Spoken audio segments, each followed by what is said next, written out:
Halo guys, saya Trimuyani. Di sini saya akan menjelaskan topik paling penting untuk dalam dunia bisnis modern, yaitu peran good corporate governance dalam mencegah fraud di perusahaan publik. Kalian tahu nggak sih, menurut data dari ICVA, yaitu perusahaan mengalami kerugian sebesar 5% dari pendapatan per tahunnya.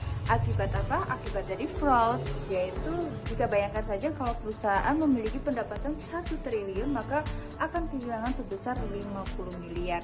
Maka dari itu, peran GCK atau Good Corporate Governance menjadi hal penting untuk mencegah fraud tersebut.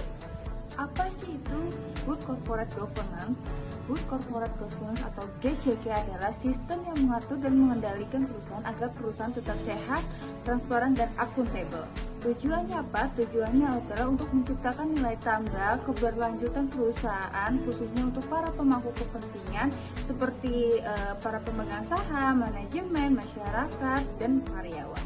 Nah, GCK memiliki prinsip 5 dasar seperti transparansi, akuntabilitas, responsibility, independensi, dan kewajaran.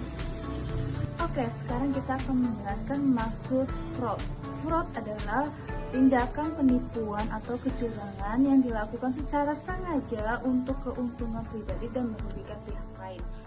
Fraud ini bisa dalam berbentuk yaitu penyalahgunaan aset, yaitu korupsi, penggandaan barang, dan manipulasi laporan keuangan.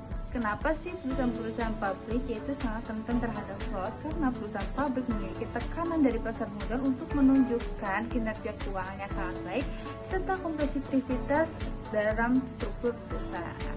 Oke, bagaimana sih GCK bisa mencegah fraud? Yang pertama yaitu adanya transparansi, di mana perusahaan menginformasikan laporan keuangan secara jujur dan terbuka, sehingga hal ini bisa mengurangi tindakan manipulatif laporan keuangan perusahaan. Kedua, yaitu ada akuntabilitas, di mana setiap pengambilan keputusan dapat dipertanggungjawabkan serta secara struktur organisasi yang baik.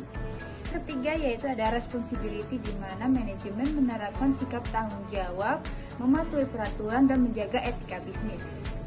Yang keempat, ada independensi, yaitu di mana menjaga independensi antara dewan komisaris dengan manajemen sehingga konflik kepentingan bisa dihindari. Yang kelima, ada fairness, di mana perusahaan yang adil untuk para pemangku kepentingan serta menciptakan budaya kerja yang sehat. Di sini ada studi kasus, dan di sini saya akan menjelaskan kasus pada perusahaan Enron di Amerika Serikat. Perusahaan Enron merupakan perusahaan energi yang memanipulasi laporan keuangan selama bertahun-tahun hingga mengalami crash pada tahun 2001.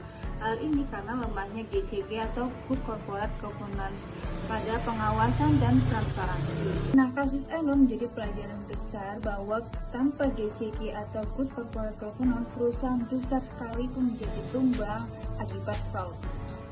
Kesimpulannya, fraud adalah ancaman yang nyata untuk menghancurkan reputasi dan keberlangsungan perusahaan publik. GCK atau Good Corporate Governance adalah alat efektif untuk mencegah dan mendeteksi fraud lebih awal, sehingga penerapan GCK wajib dilakukan secara budaya, bukan hanya formalitas semata. Itu saja yang saya sampaikan, kurang lebih maaf. Bye-bye.